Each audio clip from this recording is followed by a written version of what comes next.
Welcome to this brand new episode of Cast It to the King.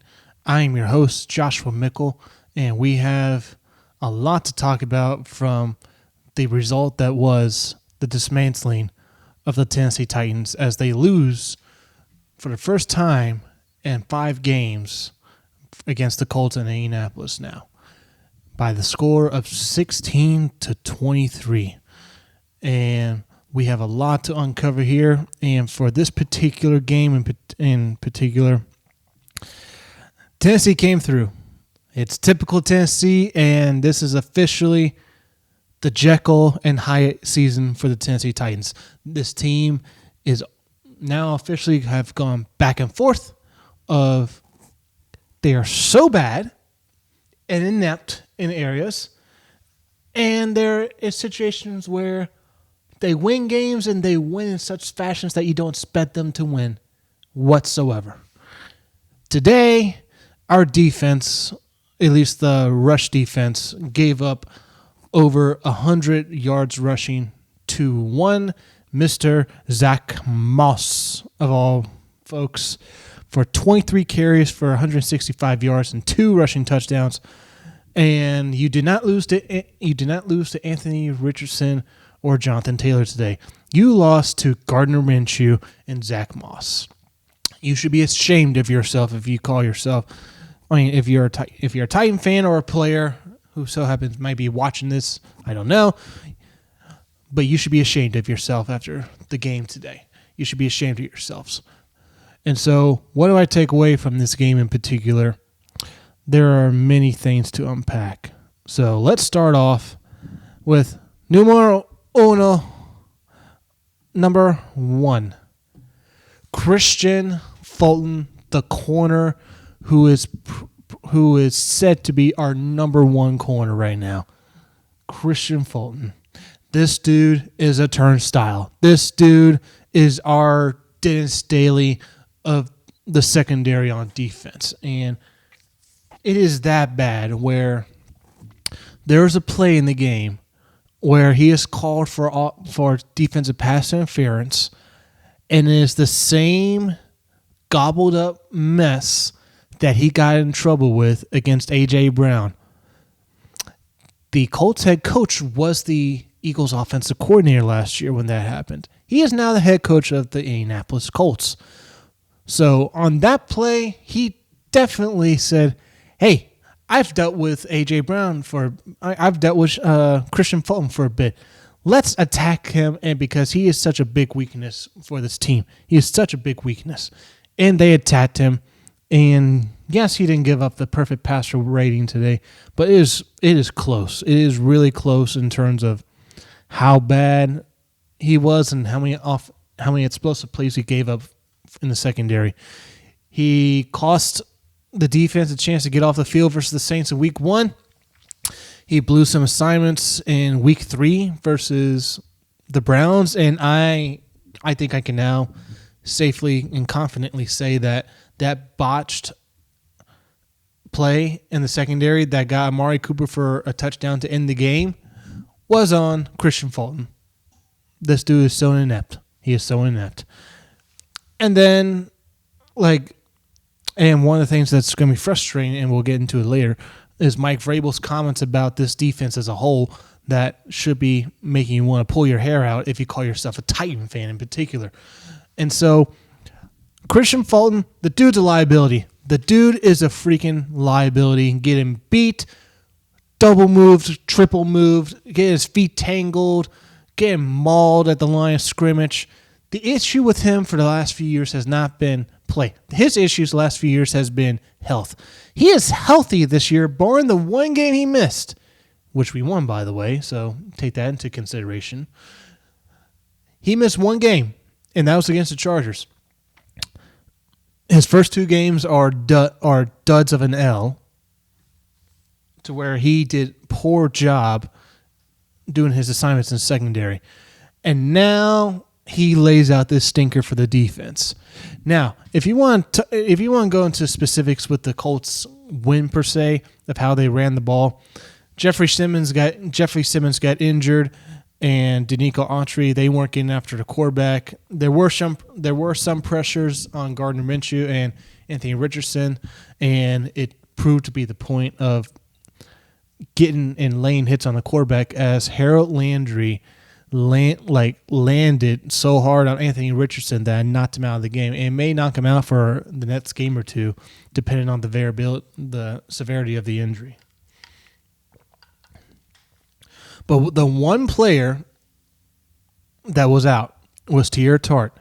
This dude, for cheap, is the anchor of this defense. He is essentially He is essentially our version of Chris Jones in the middle, getting after guys and just making a huge difference at the line of scrimmage. So him being out, the Colts run their ground and pound running game with Zach Moss and Jonathan Taylor did wonders for them up the middle. So what you got to do, instead of playing the same schemes that you think's going to work with whoever you insert in, you have to make that adjustment as a defensive coordinator and or a head coach of this football team to say, hey, this is not working in the first half. Let's adjust this on the fly, please, and let's not let them run down our throats for the umpteenth time. We hold them to 20 points for 99% of the game, so let's just try to keep it to where they are not wasting time off the clock with their run game. Oh, and let's figure out how to get Kristian Fulton in better position or pull his rear end out of the game. Which that question was brought up by Buck Rising of ADC Sports, that he asked Vrabel in the post game that not getting into specific players, but he was referring to Kristian Fulton, and Mike Vrabel knew it. He was asked point blank, was there a situation where you thought about pulling him, benching him?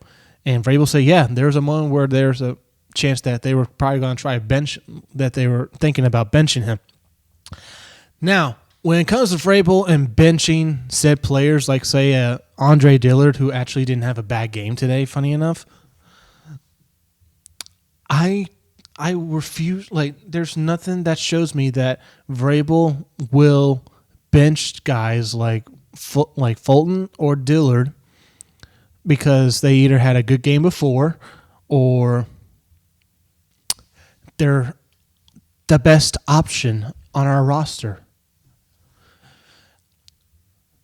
Tannehill's the best quarterback available. He's the best quarterback he is the quarterback best suited to win games for us. Kristian Fulton is the best corner on our roster. In one-on-ones versus this Titans offense, he probably is the best corner considering what we have out there, minus DeAndre Hopkins, and we'll get to him. He had a banger of a game today. He was cooking, and they squandered his offensive performance. But, yeah, minus DeAndre Hopkins, Kristian Fulton versus this Titan wide receiving core, yeah, he probably is the best corner in camp. How is he against legit competition? Scrap? You know what? He sucks at what he does. He is definitely not being re-signed. He is definitely not being brought back on our franchise tag. If he gets another job somewhere, he's probably going to get, say, a $1 million 1-year deal with someone to be a third or fourth corner, and yet we are trying out this guy to be the number one corner. Vrabel, if you have the balls, if you didn't chop them off already, you would bench Kristian Fulton for the next game. If you are the scintilla of a head coach of respect that you have garnered all these years, you would have said to Fulton after the Colts game, hey, you're flying commercial. You're flying commercial back to Nashville, and you are not flying with a team to London. You can hop on a commercial flight to the London game if you still want to be playing with us. If you still want to play with us, you're going to hop on that commercial flight. Fly with Spirit or Sprint, wherever the worst playing it out there is you want to throw out there. You're flying commercial. You don't deserve to fly with the team because you are almost single-handedly anchoring down badly our defensive performance prowess. Because at least to that Chargers game, and at least the points on our defense in the secondary, they are holding up to what they are of what's expected of them.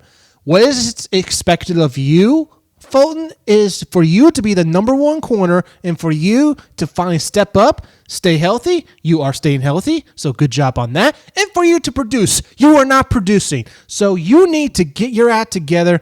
If you can't, you need to hit the bench. Vrabel, you need to bench him. He's probably not going to do it because he's Vrabel and he has too much of an ego of a head coach. And that is going to be in one of these days, it's going to be the downfall of this team. Now, for the other reason we lost this game, Tim freaking Kelly, our offensive coordinator.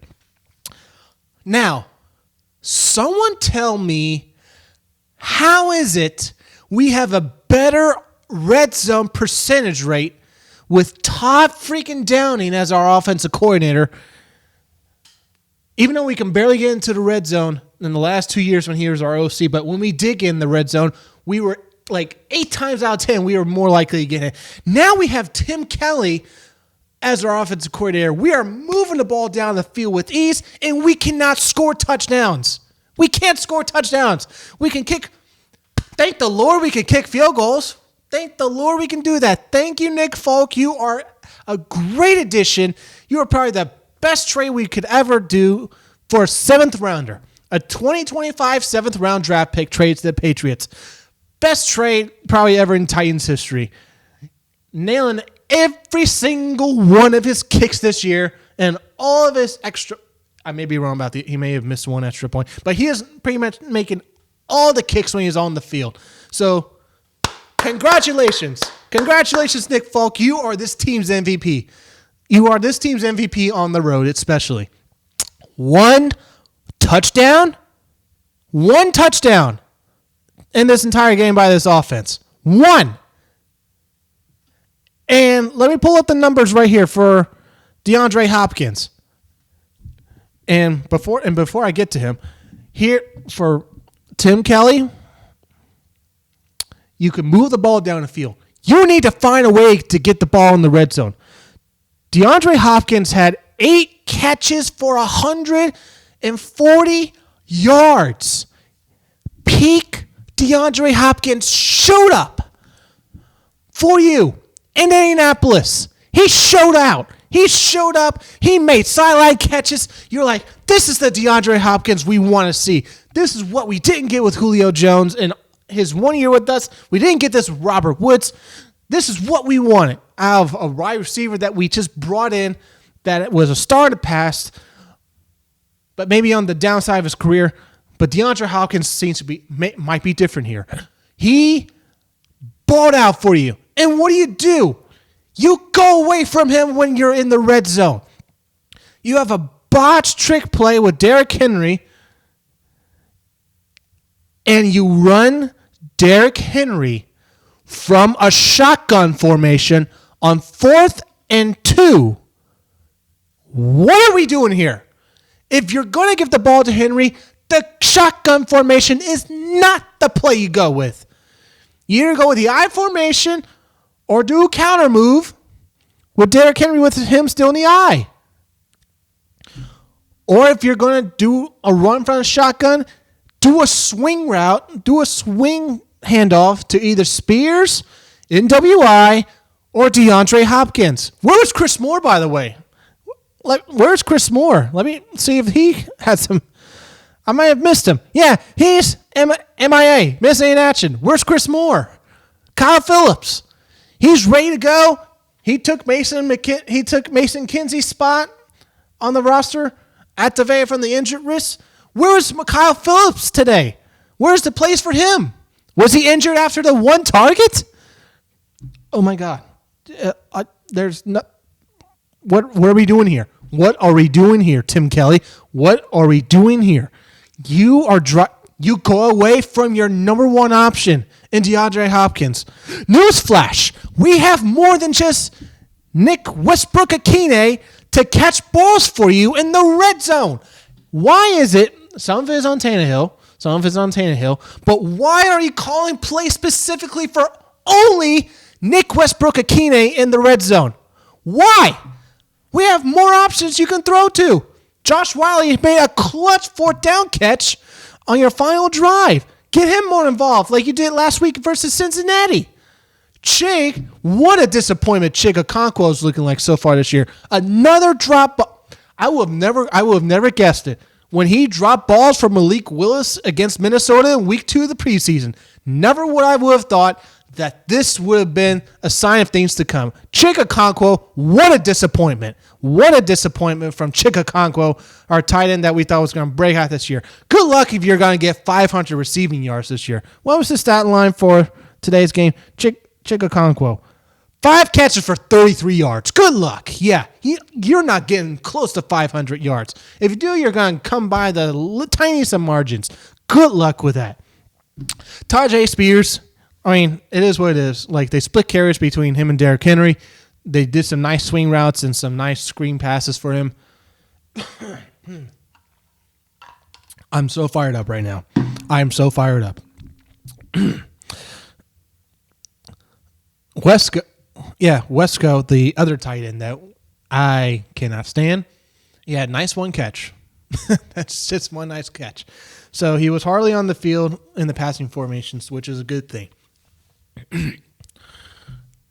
But yeah, I'm just looking at this offensive stat line outside of DeAndre Hopkins. It is atrocious. It is so bad. It is really, really bad. And today's game proves a point that I've been saying all freaking year long leading up to this season. Teams are going to be stacking a box. They're going to be stacking the boxes against King Henry, and every single defensive coordinator is going to say to Tennessee and Ryan Tannehill, you have to beat us throwing the football. We will live and die with our defense if we give up if you can beat us in the air. But you are not going to beat us on the ground with Derrick Henry or now Tajay Spears. You are not going to beat us on the ground running the football. And Cincinnati is the one team that failed to do so. Cincinnati, outside of this week's win against Arizona, I mean, again, it's Arizona. They had the one win versus Dallas, so they should have won against New York. But we all know where Arizona is this season and where they're going. So that's Arizona for you. So they had their get right game this week versus Arizona. But overall, with the Cincinnati Bengals, with their defense, it is what it is this year. It is not up to standard. Now, it could get better as the year goes on, and then we look back on the season versus the Bengals and say, hey, we caught them on an off day. We caught them on a day where our guys are better than their guys.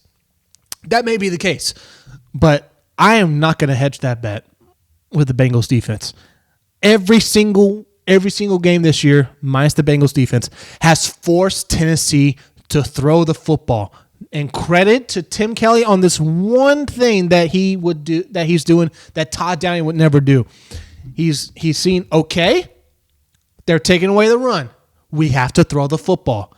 We have to throw the football with Ryan Tannehill and try to get him the targets they need and try to get the ball out of his hands quickly before he's clobbered up by the defensive line because the old line can't cover for squat. But Tannehill was not the reason we lost this game. For anyone online and the Titan groups that want to say when I post out there that Tannehill, like, what are you thinking throwing that INT? The INT he threw at the end of the game was just a cherry topper on the cake, on the smoothie, or on the ice cream that you're having of a day where your offense was just that inept and he was not the problem. And then he throws the interception on the drive that you're trying to drive down with no timeouts, with a minute left, trying to tie the game. He throws an INT, and then it's like, oh, of course, this is how we lose. This is how the Titans lose. They lose in such fashion like this. Why am I not surprised? Why am I not surprised? So Tannehill was not the issue this game. He almost had the interception that was intended for Nick Westbrook-Ikine. And if that was an interception, this game would have been out of hand. This game would have been won by 10 points. And us winning would have been a percentage of 0. So, in terms of Tannehill, again, he was not the issue, but him throwing an interception is not going to help matters. He needs to have a better awareness around him in the pocket of when to sense that pressure and take off. Maybe he can't take off anymore because of the high ankle sprain injuries that he had last year. That may be the case, and if that's the case, then he is definitely on his last legs with us as a Tennessee Titan, and he is not coming back next year. He is not coming back next year. Again, this just keeps reaffirming. Tannehill is done. Finite. Done. Out of here. He's finished in terms of being a long-term starter. And now we'll quickly end with it. But yeah, before I get to the last thing about the Titans right here, DeAndre Hopkins, he was smoking his assignments. He was killing the corners when he was throwing the ball. And when he was throwing the ball, he was able to come down with the catches. The biggest crime of this game is not getting DeAndre Hopkins more looks in the red zone. They did not get him more looks in the end zone.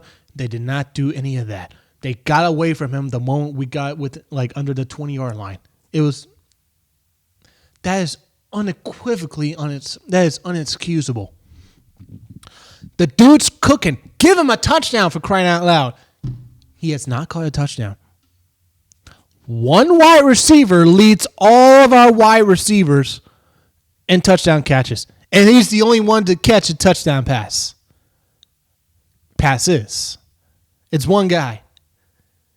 And then only one person has caught touchdown passes that's a tight end.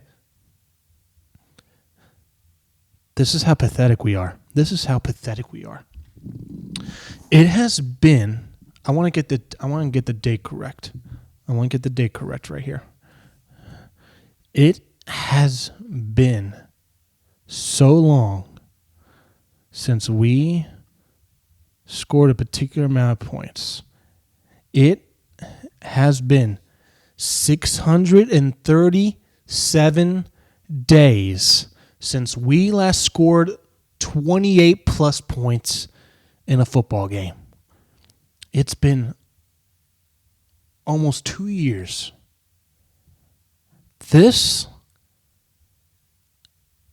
And again, the trend continues from last year. We score a total, I want to get this right. We score a total of 13 fourth quarter points this year so far. 14. We had 0. Today. 0 fourth quarter points. Last year in the fourth quarter, for all 17 games, we scored a combined 35 points in the fourth quarter. Unacceptable. And that ultimately falls on Mike Vrabel. Vrabel got out-coached. He got out-coached. Now, there are moments where Kristian Fulton cost the Titans a chance to get off the field on third down. Yes, that is true. But what can also be true is you're supposed to be a defensive-minded head coach. The Colts get the ball with about 8 minutes and a few ticks on the clock. And you don't get the ball back until 1 bloody minute left in the game. You got out-coached by Indianapolis head coach today, and I can't think of his name off the top of my head. You got out-coached today, buddy. You got out-coached. And I tell you what. His particular comment at the presser today when asked about the poor quality play of this defense this year, and particularly against the Colts this week, He said, I'm paraphrasing. He essentially said, hey, we didn't do well today, but look at the Bengals game last week. Look at the Bengals game. We did really well. We're going to go in there and, oh my God. This is almost like word for word of what he said. My dad made a joke about this, and he texted me this. Good old Titans, they never cease to let you down. Mike Vrabel in an interview after the game will say, it's a long season. We'll learn and correct our mistakes. What does he say today?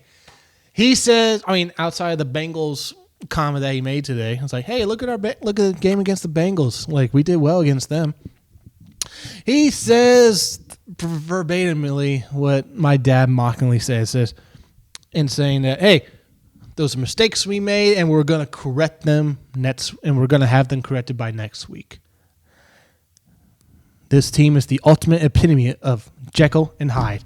This team doesn't know if it wants to be good. It doesn't know when it wants to be bad. Pick what you want to be. You can't be in the middle because that's called mediocrity.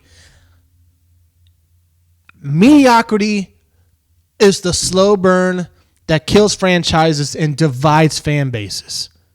It divides fan bases for those that want to believe, oh, we're good enough that we can compete. And then on the other side is, no, we can't win with what we got. We got to stink it up in order for us to get the good ones to come in here in the draft.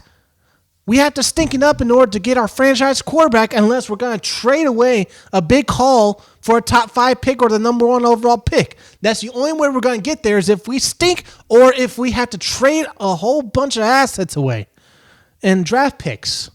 And maybe a few players. I don't know, depending on who the team is. If it's Arizona, then we have a connection with their GM up in Arizona right now. So maybe there's a little bit of connection there that maybe if they get the number 1 overall pick, then maybe he can cut us a sweetheart hometown discount deal. I don't know. That's highly unlikely. Highly unlikely. Mike Vrabel, dude, just put up or shut up at this point. It's put up or shut up. How many, especially during the years where you have been plagued with injuries, over 100 players in 21 and in 22, you had the excuse of injuries. And after 2020, you overhauled this roster with a whole bunch of new players on defense. You get injured and you try to overhaul it again in 22. The result is still the same, and the response from you is always the same. Hey, we got to play better and we got to coach. How about you do your job first? Coach better, man. Coach. That's your job. Coach better. Oh, man. This is probably going to be the most hype I've ever been for a Titans rant right now. Why am I like this? Again, if you watch the show, you know I don't expect much from my Titans, but I still want them to win. I want to be wrong. I want to be wrong about my team. Badly, I want to be wrong, but I am not wrong. My points have been proven over and over and over again with my hunches with this team of what they're doing and what's going to happen. In terms of what's going to happen going forward, next game is against Baltimore. That's probably going to be an L, even though it's at a neutral site in London. That one's going to be an L for us. Then we have our bye week. Maybe coming off the bye week, we can get Caleb Farley back off the PUP list. And then we have games versus Atlanta, Tampa Bay, Carolina, Pittsburgh. Like an easy soft schedule, you would think. If this team goes into the 9th game of the year at 2-6, and you're coming off a 3-game losing streak against Indianapolis, Baltimore, and Atlanta, you have to change quarterbacks. As much fault that Tannehill doesn't deserve, and some of the stuff this year is his fault. The Saints game, he single-handedly lost that game for us in New Orleans with the 3 interceptions and the missed plays because the coach didn't want to play him in the preseason. Unfortunate, but that's the fact. If we are 2-6, it doesn't matter how good Tannehill is or how little he's doing. The one thing that we cannot be doing, we cannot have a defense that is sus. We can't have a defense ask them every single game, hold the teams at 15 points a game. Hold the team to 16, 17 points a game and have that be a success. If your defense can hold anywhere between 17 to 24 points a game, that's all you can ask of your defense. They've done their job. They haven't blown the dam has not been ruptured. It has not. The flood waters are not flooding through that defensive wall of points given up. If your defense gives up 17 to 24 points a game, they've done their job. They held Indianapolis to 13 points. You can't be scoring one touchdown a game and win games. It's never going to happen in today's NFL. So what needs to happen? If they're 2-6 going into that next game, Tannehill needs to be benched. We got to try out Malik or we got to try out Will Levis and see what we got. We got to start the process. Unless we are so utter morons to continue at 2-6, arguably, and say Tannehill gives us the best chance to win. Our offense is only averaging 16 points a game. That is bottom 5 in the NFL. That's pathetic. That's not going to win you games. 16 points on the offense. Now, for the majority of the games this year, it's not Tannehill's fault. I will admit that. It is not his fault, but he is the quarterback, and he is the first one that you sacrifice at the altar. That's just how things go. That's how the NFL is. That's the way football is, and that's the way it has always been and always will be. Kerry Collins, for his faults, some would say he did a decent job even though he went 0-6. You were 0-6. You had to change the quarterback. You had to go back to Vince Young. Marcus Mariota started out 2-4. Sure, maybe he wasn't throwing a gazillion interceptions in the game, but your offense was stagnant. And so you had to get off of him and go to Ryan Tannehill and see what kind of a jolt your offense was going to get. Now we're in this similar situation where if Tannehill is not going to give you that jolt offensively, you got to find out if it's Malik or Will Levis that can give you that jolt. And the sooner you find that out, the better. The sooner you find that out and you find out, hey, Malik is actually the guy, and we got ourselves a really interesting situation going into 2024 where maybe we can trade away with Will Levis if he's actually good in the preseason next year. Or you find out, hey, Will Levis is the franchise quarterback going forward. Let's build around him. Instead of going to 2024, I know I sound like a freaking dead horse right now, but again, if you have the opportunity, you got to do it. You got to find out what you got in these quarterbacks. If you're going to be losing games with Tannehill, what difference is it going to make if you're losing games with the young guys? It's going to make no difference if you're still losing. And the argument that Tannehill gives you the best chance to win. And again, I will preface this again. Him against the Colts this week was not the reason we lost. He was not the number one reason we lost. The number one reason we lost is because of Kristian Fulton and Tim Kelly's sus red zone play calling. Those are top two instances of why we lost this game. Yes, the defensive interior, it broke down. And it shouldn't have never broken down because we have a top-notch run defense. But we still held them to the majority of the game to 20 points a game. You can't ask anything more of your defense than that. Okay? As bad as Kristian Fulton was, you can't ask anything more of the rest of the guys with Kevin Byard, Hooker, and others out there. Molden, McCreary, and others out there. Harold Landry, and all the others out there. You can't ask them to do any more on defense. They've done their job. It's up to the offense to provide a spark, something for the defense to be more motivated to go out there and get those key stops. You got to motivate them somehow, and Vrabel needs to pull the trigger at some point. But his stubbornness and pride, he is not going to do it. He's not going to do it. I bet I'm willing to say if this team is 2-8, he will still won't pull Tannehill. He still won't pull him. I just don't have that faith in him anymore because minus Marcus Mariota, because Mario wasn't really his guy. He and John Robinson traded for Ryan Tannehill based off of Marcus Mariota's 2018 year of how that ended and how he got injured in a win in a year in game versus the Colts in 2018. Tannehill is very much Vrabel's guy. He traded for him.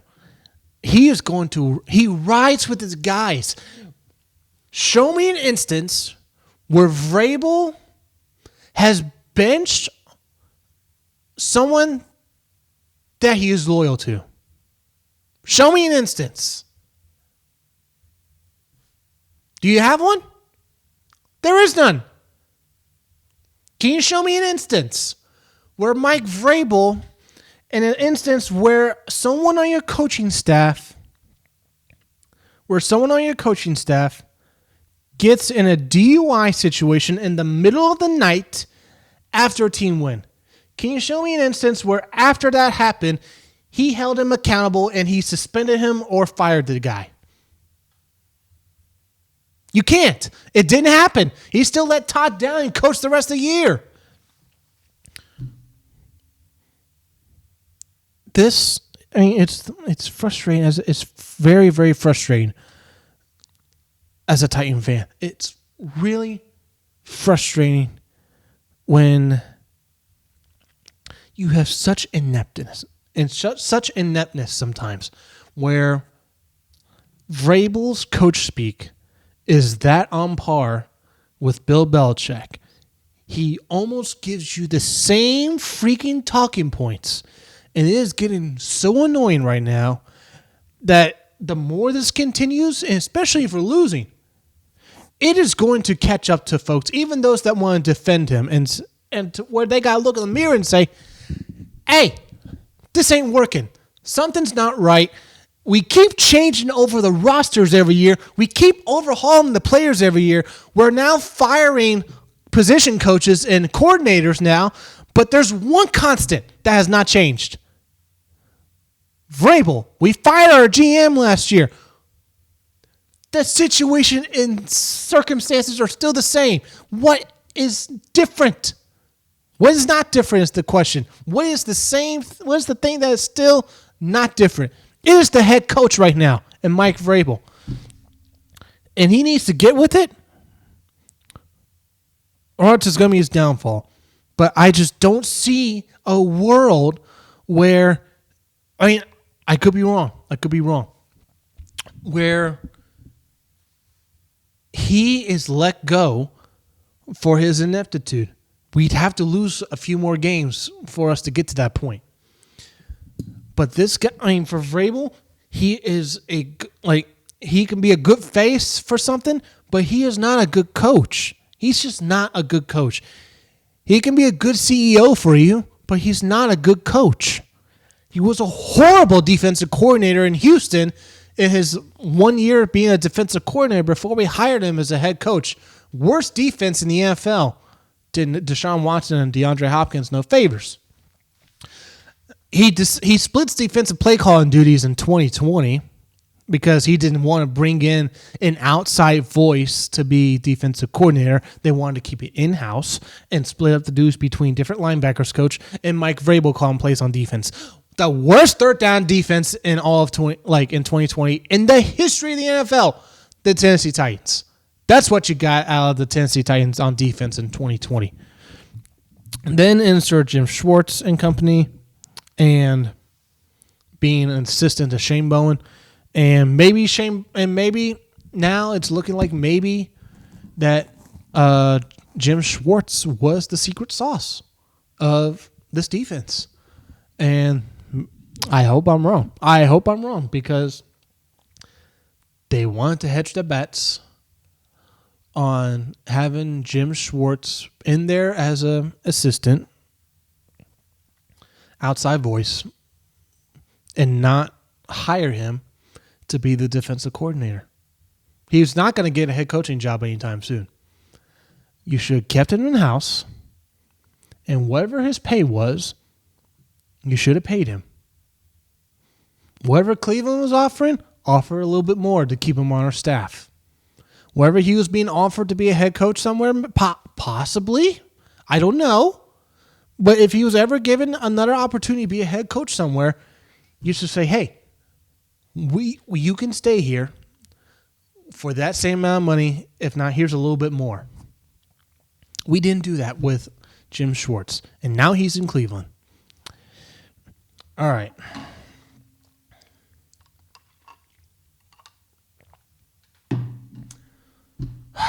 Hey, congrats to the Colts, by the way. You get your first win in 5 games. So, congrats to you. You helped the Titans squander a great game from DeAndre Hopkins. Now, with that ran out of the way, we're going to talk about one more football game, and then we're going to call this a podcast. I was recently invited to a tailgate party with like a watch party with some folks from church, and it was the Cowboys and the 49ers. Half the folks there were Cowboy fans. Some folks I'm surprised that were Cowboy fans. I'm looking at you, Jonathan Howell, showing up there with your Van Der Esch jersey, and this game got out of hand. This game got out of hand really, really fast. Oh my goodness gracious! I discussed this on the podcast last week. The 3-1 start. Are the Cowboys legit or are they frauds? This game proved they are frauds. They gave up only 41 points through 4 games. They lost by giving up over 42 points in this game. Holy smokes. Does Kyle Shanahan know how to run an offense? And they found their Tom Brady. It's official. Mr. Irrelevant, late draft pick at quarterback. The 49ers have their Tom Brady and Brock Purdy. 4 passing touchdowns this game. The 49ers showed their dominance, and it solidified their supremacy in the NFC. And second behind them is the undefeated Philadelphia Eagles. If you are the Cowboys right now, or before I get to that, how about this point? We talked about last week, are they legit contenders or are they frauds? They are frauds. Who are their 3 wins against?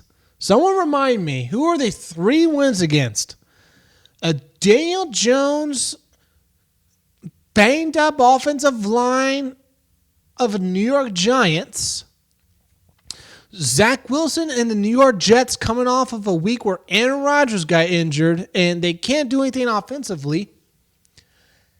And you beat down the Patriots that looks like their reign supremacy is well over, and we are starting to see the beginnings of ineptitude and the doldrums of suckitude in Foxborough. We are seeing the beginnings of they got shut out 30-plus points versus the Saints. That tells you where the Patriots are this year. They flat out stink right now. And I said to someone at the campfire watching the game tonight, I said to this person who's a Patriot fan, I said to him, you know what? As great as a head coach Bill Belichick is, this is looking like the last few years when Tom Landry was the head coach of the Dallas Cowboys. Great head coach, won you Super Bowls, And now on the back end of his career, his way of winning, his philosophy is dying off, and the NFL has caught up to him. Bill Belichick is going to make the Hall of Fame. No one is questioning that. But he's going the way of the dodo bird. It is time in New England to start seriously having conversations of when Bill Belichick is going to be let go or when he's going to retire. The game has gone past Bill Belichick. He's done as a head coach. He's done. Like, it seems like no matter what he does now for the second straight year, he can't get anything right. He can pull in his bag of tricks like the Bill Belichickians of things, like a special teams trick play versus the Dolphins to get a field goal block. You'll roll with that sometimes. And then you have back-to-back like stinkers that you did versus the Cowboys and the Saints. Back to the Cowboys, though. I said on this podcast, let's see what they do versus the 49ers, the Eagles, the Commanders, the Rams, the Chargers, the Seahawks on their upcoming schedule. Let's see what they do against that, like those teams, because you have beat the equivalent of the Mets and the Yankees your first two games. You beat the equivalent of a downtrodden Boston Red Sox and what is the New England Patriots. Congratulations on your 3 wins against teams that really, really suck this year.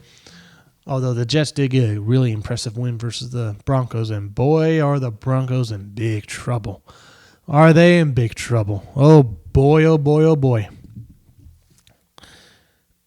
But the Cowboys, they got exposed this game. They got exposed. Their offensive coordinator, I forgot his name last week. I need to get his name this week.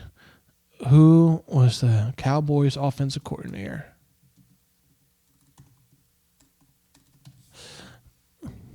All right. It is Kellen Moore. That's right. That was the issue last year.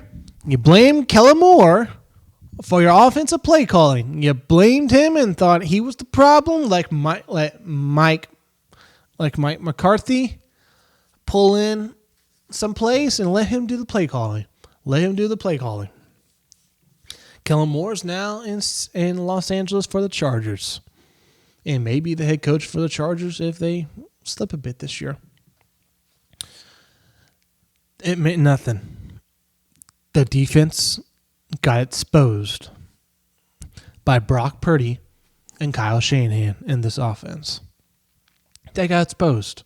Walloped, crushed, every adjective you can think of in the book. The Cowboys and Dak Prescott throwing multiple interceptions in the game. Now, one of the things that will be talked about probably this week is there was a cut on Dak Prescott's finger. I forget if it was his throwing finger. If I can see it in the picture. I don't see it in the picture there. But there was an instance that they showed on cameras that he cut his finger. I don't know if it was his throwing hand or if it was his left hand that he had to get taped up. I'm assuming, I want to take a guess it was the right hand, the throwing hand. And maybe they can point, and maybe some Cowboys officials or fans will point to that and say, he was injured. You can't judge him on that. He was injured. Look, he had the cut in his hand. How could he throw the ball? Famous story from Steve McNair. He gets his finger broken sideways in half, trots on the sidelines for like 2 plays, and tells the coaches and is either coach or the players like help me get this finger back in place. Finger's back in place. He goes back on the field and he beats the Colts. Famous Steve McNair story right there. So I don't want to hear excuses. I mean, I'm sure that there's a lot that goes into players that may be injured with the feet and how you plant the feet. It'll hurt you, or when you're throwing the ball with a hand that has a bad finger that may be hurt. I get all that, but when I see stories of folks getting their fingers broken and then coming back in the game, that same game, I mean, it's a lot. I mean, it's interesting to say the least. But Brock freaking Purdy. If this was if I wasn't an employee at a church right now, I'd be saying a particular nickname for this guy. This is something else of what he's accomplishing in San Francisco right now. He should be. I mean, and he won't. It'll probably go to Tua. He should be getting MVP votes. Brock Purdy should be getting MVP votes. He is now 10-0 as a regular season starter. 10-0. And if you want to count the 2 playoff games, he's 12-0. Minus the one game versus the Eagles where on the third, I think it was the third play of the game, he breaks a nerve in his elbow from a defender and he can't throw the football for the rest of the game, essentially. So if you want to take away the Eagles game in the championship, the dude's freaking undefeated at 12-0. This is unheard of. How is it that Brock freaking Purdy can score 4 touchdowns the way he does and make it look so uninteresting? For me, it's beautiful to watch, but it's not the showy, flashy touchdowns that, say, Miami will score or Kansas City will score or Buffalo would score. It's not that kind of flashy. We know that. But the way he puts up numbers and just stacks the yardage, he seems to be placing. He places the ball in just the right spots. And just the right spots where the ball is exactly supposed to go. A lot of some of it's play calling, some of it is him throwing the football for him to be accurate, because you can have the right play call all you want, but if you don't have the accurate quarterback, your offense is going nowhere. Your offense is going nowhere. And I'll tell you what, if Mike McDaniel is any example, whoever is the offensive coordinator for the San Francisco 49ers right now, that person is going to be looked at heavily for head coaching bids for this upcoming next season. Because even though Mike McDaniel, coach of the Dolphins, was a offensive coordinator in San Francisco, he did not call plays, though. So some would wonder, what impact does he really have in Miami if he didn't call the plays in San Francisco? That was all Kyle Shanahan. True, it was Kyle Shanahan calling the plays, but now we're seeing in Miami those same reads, those same motions, the same play calling that Kyle Shanahan would do, that he is now emulating in Miami on the other half of the country, away from San Francisco in Miami with Tua Tagovailoa. All right, we will close the podcast there. Mostly a Titans rant, but it had to be done. Oh my God, a winnable game. That bears repeat. It was a winnable game versus the Indianapolis Colts. That's the frustrating part. It's one thing to get the brakes blown off of you versus Cleveland. It's one thing for that to happen, but you lose the way you did versus Indianapolis when you could have won that game. You failed to capitalize in the red zone, just like the Saints game. Like death by field goals, death by 1,000 field goals. And that's the way we want to win. The ultimate captain field goal for us in Tennessee.